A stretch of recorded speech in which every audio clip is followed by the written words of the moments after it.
আহ, ভাইপোকে ওই ভাইপোকে দোয়েল পাখি কথা বলতে বলতো দই পাখি দই পাখি বললে ভাইপো এইভাবে এইভাবে ডাকতো। মা এখন কান্নাকাটি করে আর ওইটা বলে ডাকে। আপনার আম, ভাতিজা সম্পর্কে, মাত্র 9 মাস বয়স একটা শিশু, সে তো ফেরেশতার মতো পবিত্র, তার সম্পর্কে যদি একটু আমাদেরকে বলতেন, শিশুটি সম্পর্কে।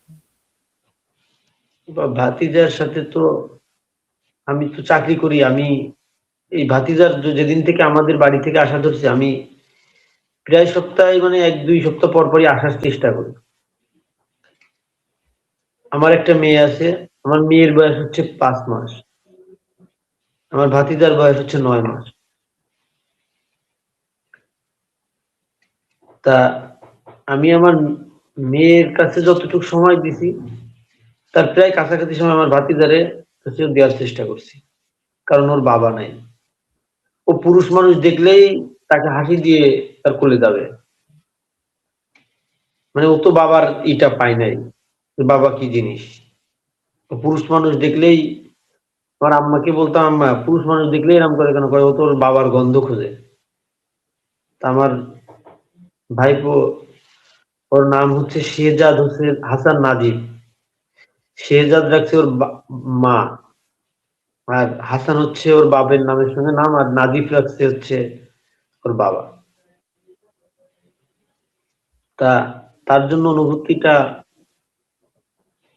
কি বলবো আপা, এগুলো বলতে গেলে আর মানে ভালো লাগে না। পৃথিবী মনে হয় যে পৃথিবীতে আমাদের মানে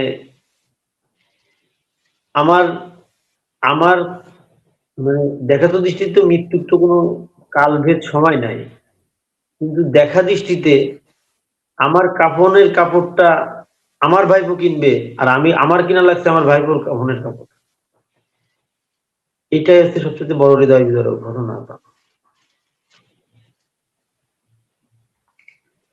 হুম। আহ তো আপনার মা এখন কি বলছেন? আমার মা শুধু কান্নাকাটি করে। আর আমার মা হচ্ছে আমার আহ, ভাইপোকে ওই ভাইপোকে দোয়েল পাখি কথা বলতে বলতো দই পাখি দই পাখি বললে ভাইপো এইভাবে এইভাবে ডাকতো। মা এখন কান্নাকাটি করে আর ওইটা বলে ডাকে। খুব কান্নাকাটি করতেছে। সে তো বিহুশ হয়ে কালকে অনেকবারই বিহুশ হয়ে পড়ছে। তার তো মেজর একটা অপারেশন করা হয়েছে। 1.5 মাস তো হয়নি মনে হয়, 1 মাস হইতে মনে হয়। তো আপনারা মানে কোনো বিচার চান? রাষ্ট্রের কাছে এখন তো বিচার হবে না আপা। এখন বিচার হলে তো আমার ভাই ফেরালে মুক্তি পেত। বিচার তো অবশ্যই চাই। রাষ্ট্রেই তো বিচার নাই, বিচার কার কাছে চাইবো? বিচার যদি থাকতো তাহলে তো আমার ভাই ফেরালে মুক্তি পাইতো। এটাই আপা। বিচার আল্লাহ আল্লাহ করবে। আর কি বলবো? হুম। এমনিতে আপনাদের পাড়া প্রতিবেশী গ্রামের মানুষজন তারা কি বলছেন? সবাই মর্মাহত, সবাই কষ্টে মর্মাহত। সবাই সবাই বলছে এটা মেনে নেওয়া যায় না। একটা মানুষ, সে ফেরালে মুক্তি পাবে না, এটা মানা যায় না।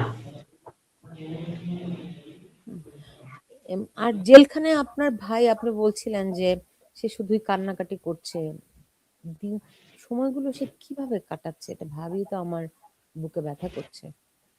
ওইটাই চিন্তা করছি আবার কিভাবে। আমরা তো শুধু ওইটাই চিন্তা করছি যে কিভাবে। আমরা তো এখানে ভাই বোন আছি, একজন একজনের সাথে কথা বলতেছি।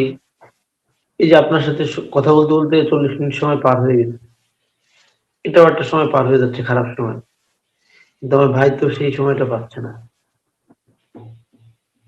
হুম।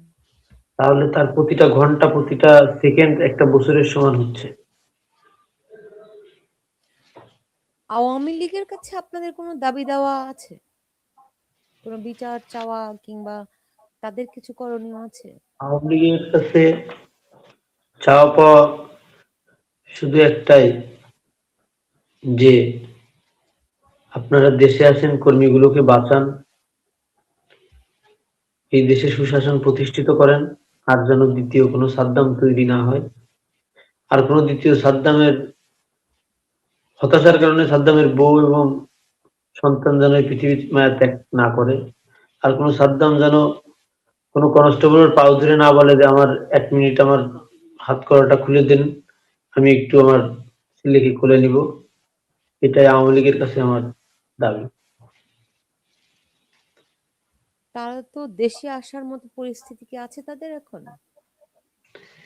দেশে আসার মতো পরিস্থিতি নাই, কিন্তু এটা তো এভাবে আর কত সাদ্দাম দেখবেন আপনারা? সবাই মিলে যদি একসাথে নামে, একবারেই নাই কিছু হলো, কোন রাজনীতি তো আর আমরা বুঝি না, কিন্তু দেশে তো একটা এইভাবে আর কতদিন, 17-18 মাস তো কি হলো এটা তো দেখতেছেন আপনারা, এভাবে আর কতদিন? হুম। তো আপনার কাছে কি এটা আপনাদের এমপি কে বলেন না যে আপনারা আসেন? না, আমার সাথে তো আপা এইগুলো নিয়ে পলিটিক্স নিয়ে আমাদের কথা হয় না। আমি তো পলিটিক্স করি না, কারণ তার সাথে আমার কথা হয় ওইটুকুই, পরিবার কেমন আছে, সাদ্দামের কিছু লাগবে কিনা, আইনি সহায়তায় কোনো সমস্যা আছে কিনা, এইটুকুই। মানে আমি ছাড়া তো সাদ্দামের মানে ই করার কেউ নাই। আমার বড় ভাই পুলিশে চাকরি করে, আমি একটা বেসরকারি চাকরি করি। একটা হ্যারাসমেন্ট, এখন দেশের যে আইন, ভাইয়ের উপকার করতে যেও দেখা গেলো একটা হ্যারাসমেন্টের শিকার হতে পারে। হুম, এই যে বুঝতে আপনার পেরেছি। সাথে লাইভ প্রোগ্রাম করতেছি, এটা নিয়েও একটা হ্যারাসমেন্ট হতে পারে, কিন্তু এটা তো আমার আমার তো আর ভাই, আমার তো এটা করতেই হবে। তা ভয় আমি লাগে না? পলিটিক্সে আপনার ভয় লাগে না? না, না, ভয় লাগার কিছু নাই আপা, কারণ হচ্ছে যখন সিচুয়েশন মানুষকে মানে শিখায় যে আসলে কিভাবে চলতে হবে। হুম। আম, একটা একটা একটা সন্তান জন্ম নিল, 9 মাস বয়স হলো কিন্তু বাবা কোলে নিতে পারলো না, বাবা একবার ধরতেও পারলো না, তাই না? উম, জানি না বাংলাদেশের মানুষ তারা হয়তো তারাই জানে কি করবে। বাংলাদেশের মানুষের প্রতি আপনাদের কোনো আহ্বান আছে কিনা? বাংলাদেশের মানুষের প্রতি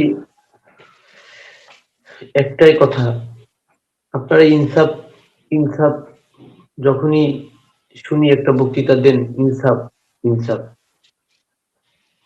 আপনারা হাদি হাদি ভাই মারা গেছে, হাদি ভাইয়ের প্রতি আপনারা ইনসাফ চাইছেন, আজকে আমার ভাইফোঁটার প্রতি কি ইনসাফ করা হয়েছে? আমার ভাবির প্রতি কি ইনসাফ করা হয়েছে? আমার আমার ভাই প্রতি কি ইনসাফ করা হয়েছে? বাংলাদেশের প্রতি কোনো রাগ ক্ষোভ কিছুই নাই, শুধু আমাদের এই দেশে জন্মগ্রহণ করা হয়েছে সবচেয়ে পাপ, আর আমার ভাই আওয়ামী লীগ করে, এটাই হচ্ছে সবচেয়ে বড় পাপ, এছাড়া আর কিছু বলার নাই। কারণ বাংলাদেশের কাছে চাওয়ার মতো কিছু এখন আমাদের কাছে নাই। আমরা কি চাইবো? আমরা চাইলে, আমার কথা হচ্ছে বাংলাদেশ সুষ্ঠুভাবে চলুক, সবাই সবার বিচার পাক, মানবাধিকার লঙ্ঘন না হোক, কিন্তু কখনো কোনো দিন আওয়ামী লীগের আমলে হাত করা পড়া অবস্থায় জানাজায় গেছে, কিন্তু জানাজায় লাশ এসে গেছে, এটা হয়েছে কিনা এটা আমার জানা নেই। বাংলাদেশের কাছে কোনো প্রত্যাশা এখন নাই, শুধু বলি যে দেশটা অমানুষ থেকে মানুষ হোক, মানুষগুলো একটু তার যে মৌলিক চাহিদাগুলো, মৌলিক নিরাপত্তাটা সেটা পাক, এটাই আপা। আপনি শুরুতে বলছিলেন যে আজকে উম, আওয়ামী লীগ হওয়ার কারণে নির্যাতিত নিপীড়িত হচ্ছে, এমন একটা দিন, মানে এটাই একটা অপরাধ যে আপনি আওয়ামী লীগ করেন, এমন একটা দিন আসবে যে আওয়ামী লীগ না করাটাই অপরাধ। এটা এটা আপা বলছি, এটা কারণ হচ্ছে আপনি তো আওয়ামী লীগ বানায় দিচ্ছেন, আপনার আপনি যে অন্যায় করতেছেন, ওই অন্যায় দেখে তো আর একটা লোক আপনার আওয়ামী লীগ হয়ে যাচ্ছে অটোমেটিক। অন্যায়কারীকে কেউ প্রশ্রয় দেয় না আপা, অন্যায় যখন যেটা করবেন, মানুষ প্রতিবাদ না করতে পারলে, যারা সচেতন এবং সামাজিক মানুষ, তারা প্রতিবাদ করতে না পারলেও তারা পিছন দিয়ে যে ওটাকে ঘৃণা করে। কিন্তু বাংলাদেশের মানুষের প্রতিবাদী হওয়া দরকার আছে। সত্যকে সত্য বলেন, মিথ্যাকে মিথ্যা বলেন। মিডিয়াদেরও বলছি, আপনারা অনেক প্রোপাগান্ডা ছড়াচ্ছেন, অনেক কিছুই করতেছেন, এগুলো করেন না দয়া করে। দেশটাকে ভালোবাসেন, দেশের মানুষগুলোকে ভালোবাসেন। শুধু একটি বলবো, আর দ্বিতীয় সাদ্দাম হতে দিয়েন না। আপনাদেরও সন্তান সন্তানাদি আছে, সব বিবেচনা করে যেটা ভালো মনে করেন সেটাই করেন।